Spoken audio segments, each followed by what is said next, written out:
खुलुमबाय लोगोफोर बर'नि रानि 2.0 आव बयखौबो फिन खेबसे बरायनाय थाबाय। आसा खालामो नोंथांमोना इसोरनि अननायाव मोजाङैनो दङ। आं दिनै नोंथांमोननि रिक्वेस्ट खालामनाय बायदियै जुलाइ दानाव बे मोनजिसेथा राशिफोरा बोरै बारलांगोन एबा माबायदि थासारिजों जुजिनो गोनां जागोन बेफोरखौ मोजाङै नायबिजिरनायनि गेजेरजों बे भिडिअखौ लाबोनाय जादों।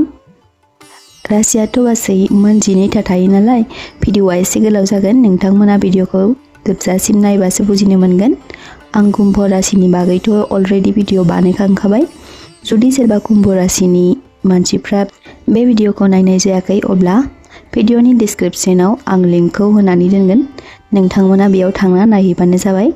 आं बे भिडिअआव कुम्भ राशिनि बागै भिडिअ थाखानायखाय कुम्भ राशिखौ लाफायासै आरो लोगोसे सोरबाफोर चेनेलाव गोदानै फैसनदोंब्ला भिडिअखौ लाइक आरो चेनेलखौ साबस्क्राइब खालामबानो जाबाय, जाहाथे आं जेब्ला गोदान भिडिअ आपल'ड होयो अब्ला नोंथांमोननिसिम थाबै नटिफिकेशना सौहैनो हायो।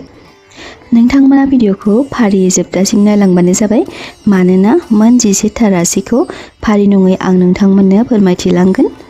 बेनिनो गिबि राशि महरै मेष राशि। मेष राशिफोरनि फरायसा आरो फरायसुलि बिथांमोननि थाखाय सिगां दानाव जेरै थासारि सोलिदोंमोन बे दानावबो बेबायदिनो थासारि एखे जागोन। मेष राशिफोरनि थाखाय जुलाइ दाना जोबोर मोजां बारलांगोन, मोजां फिथाइ मोनफुंनो हागोन। जेब्ला नोंथाङा माबा मोनसे गोदान खामानि मावनो आखायाव लादों अब्ला बे खामानियाव जाफुंसार जानायनि चान्स दं। बे दानाव मेष राशिफोरा साननाय हनायखौ जाफुंहोनायाव मदद मोनगोन।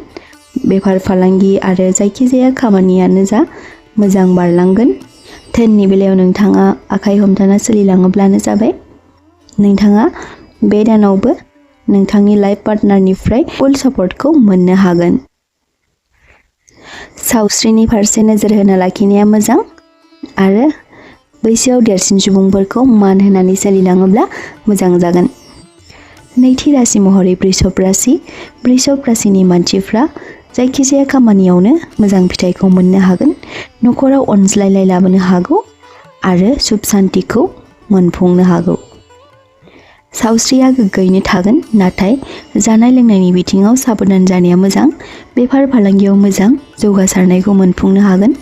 लाइफ पार्टनारजों सम हगारलायनानै गोरोबलायनानै थायोब्ला मोजाङै दिन बारलांहोनो हागोन।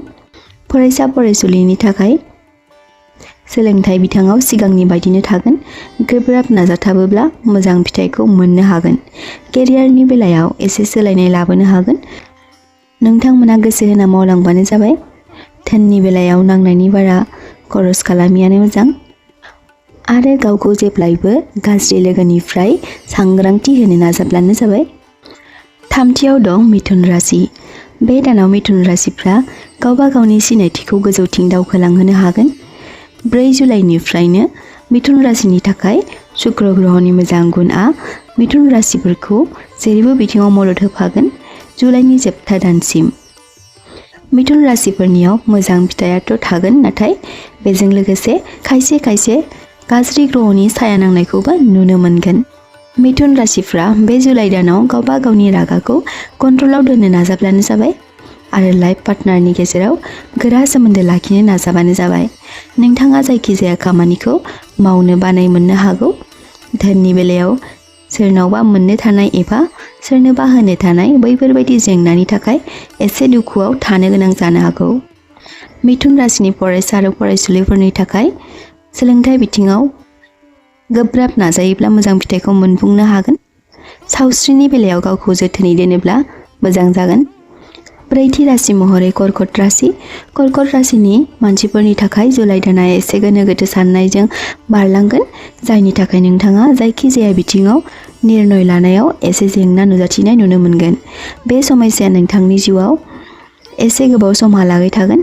जायखिजाया बेफार फालांगि खालामग्राफोरनि थाखाय लाब दङ, नाथाय बेयाव एसे गोनो गोथो नांनानै थागोन। जेरै नोंथाङा सोरनिबाफ्रायबा मोननो थानाय फैसाफोरखौ एसे गोबावजों मोननो हागौ। जायखिजाया सोरबा नोंथांखौ मायबा खामानि मावनो थाखाय उत्साह होयोब्ला, जेरै गोबां बुरजा फैसाखौ सोरबा लोगोजों जहै माबेबा मोनसे खामानियाव सोसनना दोननाय, बेबायदि खामानियाव नों लुब गोसो जानानै फैसा थाखानि बेलायाव सोसनला बायना दोननो नाङा, नङाबा नोंथांनि बे फैसाया लाब खालामनायनिख्रुइ नुकसानसो जानो हागौ। बेबायदि बेलायाव नोंथांमोननि लाइफ पार्टनारनि मानिबा जाहोना नोंथांखौ रागा जोंखांनाय बा खाथि खालानि सोरबा लोगो एबा सुबुंफोरनि बाथ्राफ्राव नोंथाङा रागा जोंखांनाय बेबायदि जानो हागौ। बा नोंथाङा गोसोआव गोबां दुखु सहायनोबो गोनां जानो हागौ। माबा मोनसे खायसे गोजाम बाथ्राफोर जेराव नोंथांजों हेंथा हेंसि जालायना गाज्रि नोजोरजों नायलायदोंब्ला बैफोरबायदि जाथायफ्रा समाधान जानायनि चान्स थागोन। बे दानाव कर्कट राशिनि सुबुंफोरनि बुजिनो हानाय गुना बांगोन।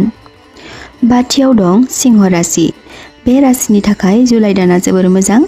बे दानाव बै राशिनि इनकामा जेरैबो बिथिङाव मोजां जालांगोन आरो नोंथाङा मिथिस्लाबै बबेनिफ्रायबा मोजां रादाबबो मोनफुंनो हागौ।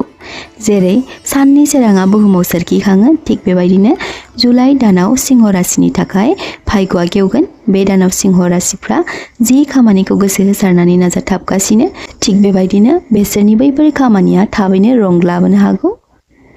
सिंह राशिफ्रा बे दानाव गावनि सावस्रिनि सायाव नोजोर होनाया मोजां। केरियारनि फारसे मोजां आरो जाय हाबा जायै सेंग्रा सिख्ला बिथांमोननि थाखाय हरखाबै जुलिनि खौरांबो सौफैनो हागौ। दथियाव दं कन्या राशि। बिथांमोननि थाखाय बे दानाव जौगानायनि बिथिङाव लामा गेवगोन। जायखिजाया समाजारि बिथिङावबो जौगानाय मोननो हागोन। मोजां खामानियाव आगान होनायनि सुबिदा मोननो हागोन। नाथायबा नखराव सासे लोमजा साजानि समस्याया फैनो हागौ। केरियार फारसे मोजां। मावनो लानाय खामानिफ्रा मोजाङै बारलांगोन। गोसोआव गोजोननाय लाबोनो हागोन। बे दानाव कन्या राशिफोरा गावनि गोसोनि रावखौ खोनासंनानै सोलिलाङोब्ला मोजां। बांद्राय जानला मोनला रायज्लायनाय एबा गावखौ गोग्गानानै लानायनिफ्राय रैखाथि होयोब्ला मोजां जागोन। समाजाव फैनाय फिसा फिसौ जेंनाफ्रा जोबस्रांनायनि लामायाव। खायसेफ्रा संताननि सुख सान्तिखौ मोननो हागोन। खायसे सिंह राशिनि बिमा बिफाफ्रा संताननि सुख सान्तिखौ मोननोबो हागौ। गेदेर सुबुंनि बोसोन लायोब्ला मोजां जानो हागोन।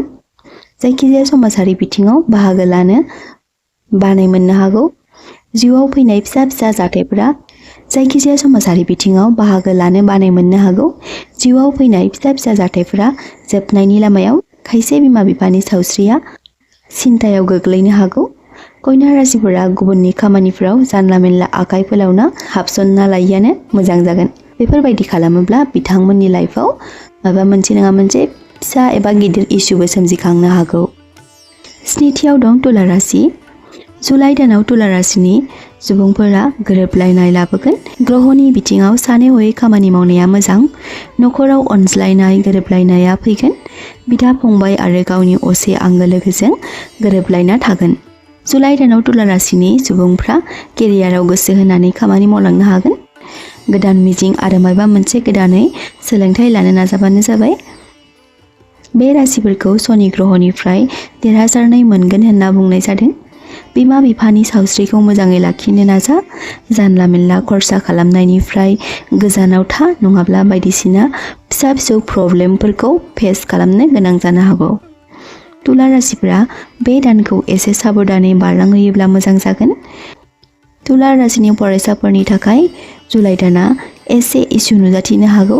नाथाय गोब्राब नाजाथाबोब्ला बैफोर जेंनानिफ्राय रैखाथि मोननो हागोन आरो गाज्रि गोसोनि लोगोनिफ्राय जानगार थानो हायोब्ला मोजां। दाइनथियाव दं वृश्चिक राशि। वृश्चिक राशिनि फरायसाफोरनि थाखाय सोलोंथाइ बिथिङाव मोजां गाज्रि मोननैनिबो गेजेराव थागोन। गोब्राब नाजाथाबोब्ला मोजां फिथाइखौ मोनफुंनो हागोन। केरियारनि बिथिङाव एसे डाउट थागोन। अब्लाबो गोरबोजों गोसो होना आगान होयोब्ला मोजां फिथाइखौ मोननो हागोन। जुलाइ दानाव वृश्चिक राशिफ्रा सावस्रिनि बिथिङाव साबधान जानाया मोजां। बिथांमोना गावबा गावनि लोगोफोरजों अनलायनानै खामानि मावलाङोब्ला मोजां फिथाइखौ मोनफुंनो हागोन। गोसोनि अख्राखौ नागारनानै गुरै आखुजों सोलिलांनो हायोब्ला बिसोरनि थाखाय जोबोर मोजां। वृश्चिक राशिफ्रा हनुमान चालिसानि पाठ फरायोब्ला मोजां लाब खालामनो हागोन। बे राशिफ्रा 18 जुलाइनि उननिफ्राय गिदिर गिदिर थांखि लानानै खामानि मावाब्ला मोजां जागोन। मानो होनोब्ला 18 जुलाइनि उनाव बे राशिफोरनि थाखाय एसे इसु नुजाथिनो हागौ। जेब्ला वृश्चिक राशिनि मानसिफ्रा गावनि देहायाव माबाफोर प्रब्लेम मोनगोन अब्ला बेखौ नोजोर आन्दाज खालामनो नाङा। थाबैनो डक्टरजों जगाजग लाब्लानो जाबाय। लाइफ पार्टनारनि गेजेराव वृश्चिक राशिनि लाइफ पार्टनारनि गेजेराव मोजां सोमोन्दो थागोन। बिथांमोननि गेजेराव गोरोबलायनाय आरो अनलायनायनि महरा जोंखांगोन। आखाइ खरसानि फारसे मोजाङै सेफटि सोलियोब्ला मोजां जालांगोन। गुथियाव दङ धनु राशि। धनु राशि सुबुंफोरनि थाखाय जुलाइ दाना एसे इसुफोर नुजाथिनो हागौ। बेबायदि बिथिङाव गोसो होनानै खामानिखौ मावलाङोब्ला बिथांमोना मोजां फिथाइखौ मोनफुंनो हागोन। बेबायदि जेंनाफोरा बांद्राय गोबाव थानाय नङा।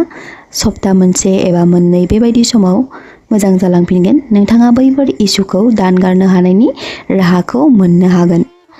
गोबां लोगो एबा नोंथांनि आंगोफोरजों मोजां सोमोन्दो खानानै लाखिनो हागोन। बे दानाव धनु राशिफ्रा गावनि सावस्रिजों लोगोसे गावनि गोरोबथिखौ साबधानै लाखिनाया मोजां। बे दानाव धनु राशिनि सुबुंफोरनि लाइफ पार्टनारनि फारसे मोजाङै बुजिलायनानै सम बारलांहोनो हायोब्ला मोजां जागोन। गावबा गावनि इग'खौ नागारनानै सासेया सासेनि खोथा खोनासंलायब्लानो जाबाय। धनु राशिनि फरायसाफोरा सोलोंथाइ बिथिङाव मोजां गाज्रि मोन्नैबो गेजेरावनो थागोन। सोलोंथाइ लानाय समाव मायबाफोर जेंना नुजाथिनो हागौ, अब्लाबो गोसो होनानै मोजाङै आवगायलांबाय थाब्लानो जाबाय। गावनि सायाव जेब्लाबो फोथायनाय लाखिनाया मोजां। जेथि राशि महरै मकर राशि। मकर राशिफोरनि थाखाय जुलाइ दाना जोबोर मोजाङै बारलांगोन। नाथाय फैसा थाखानि बेलायाव नोजोर होनानै सोलिलाङोब्ला मोजां। अनलायनायनि बेलायाव मोजाङै लाखिलां। सावस्रिया फिसा फिसौ जेंना नुजाथिनो हागौ। जानला मेनला खोथा बाथ्राफोरखौ दाफोथाय। गावनि लाइफ पार्टनारखौ खुसियाव लाखिनो नाजा। मानोना बिसि फिसाय एबा मकर राशिनि लाभ लाइनआव सोरबा गुबुन सुबुङा प्रब्लेम क्रिएट खालामनो हागौ। बेनिफ्राय नोंथांमोना गावबा गावनि सोमोन्दोखौ राफोदै लाखिनो नाजा। सेंग्रा सिख्लाफोरनि थाखाय मोनफ्रोम सोमोन्दोआव बिमा बिफानि फुल सापर्टखौ मोननो हागोन। मकर राशिनि थाखाय बे दानाव हाबानि जबबो थानायखौ नुनो मोन्दों। केरियारनि बेलायाव मकर राशिफ्रा माबा मोनसे डिसिसन लानायनि सिगां नायबिजिरग्रोनाया मोजां। माबा मोनसे खामानियाव जात्रा खालामनो गोनां जानो हागौ। मकर राशिनि फरायसाफोरनि थाखाय सोलोंथाइ लानायाव सिगांनिख्रुइ बांसिन गोसो होसिनोब्ला मोजां फिथाइखौ मोननो हागोन। 10 नाम्बाराव दङ मीन राशि। मीन राशिनि फरायसा फरायसुलिफोरनि थाखाय जुलाइ दाना सिगांनि दिन बायदिनो बारलांगोन। नाथाय मानिबा बेलायाव एसे एनै जेंना नुजाथिनो हागौ। नाथाय गोब्राब नाजाथाबोब्ला मोजां फिथाइखौ मोनफुंनो हागोन। जायखिजाया खामानियाव मोजां फिथाइ मोननो हागौ। नाथाय सावस्रिखौ लानानै एसे इसुफोरखौ नुनो मोननाय जागोन। धोननि बेलायाव साबधान जायोब्ला मोजां। मकर राशिफ्रा केरियारनि बेलायाव एसे सोलायनायखौ मोननो हागोन। गोबां नाजाथाबनायनि गेजेरजों नोंथाङा मोजां फिथाइ आरो गावखौ सिनायथि होनो हागौ। गावनि लाइफ पार्टनारजों सम होलायना गोरोबलायना थायोब्ला मोजां। जायफोरा सिंगोल बिथांमोना गोदान लाइफ पार्टनार मोननो हानायनि चान्स दं। सावस्रिनि बेलायाव गावखौ रैखाथि होनाया मोजां। गोग्गो देहा खालामनो थाखाय ब्यामनि साहारा लायोब्ला मोजां दिन बारलांहोनो हागोन। धोननि बेलायाव सानै हयै नांनायनि बांद्राय बाहायालासे थानाया मोजां। लोगोफोर, आं नोंथांमोननो बे भिडिअनि गेजेरजों मोन 17टा राशिया 2025नि जुलाइ दानखौ माबोरै बारलांनो हागोन बेनि सोमोन्दै गोबां बुरजा नङाब्लाबो सुंद'यैबाबो फोरमायथिना होबाय। मानो होनोब्ला बांद्राय बुरजा बाथ्रा खिन्थायोब्ला भिडिअआ जोबोर गोलाव जालांगोन। जायखिजाया आं मेन पइन्टखौ नोंथांमोननो फोरमायबाय। भिडिअआ बांद्राय गोलावब्लाबो खायसेफोरा नायनो बानाय मोनो नालाय, बेखायनो आरोना। जायखिजाया नोंथांमोननि रिक्वेस्ट बायदियै आं बे भिडिअखौ लाबोबाय। नोंथांमोना भिडिअखौ मोजां मोनदोंब्ला नोंथांमोननि लोगोफोरनो शेयार खालामलायब्लानो जाबाय। आरो जाय बिथांमोना दिनैनि भिडिअखौ जोबजासिम नायलांबाय बिथांमोननि थाखाय आंनि गोसो गोरबोनिफ्राय साबायखर बावहरनाय थाबाय।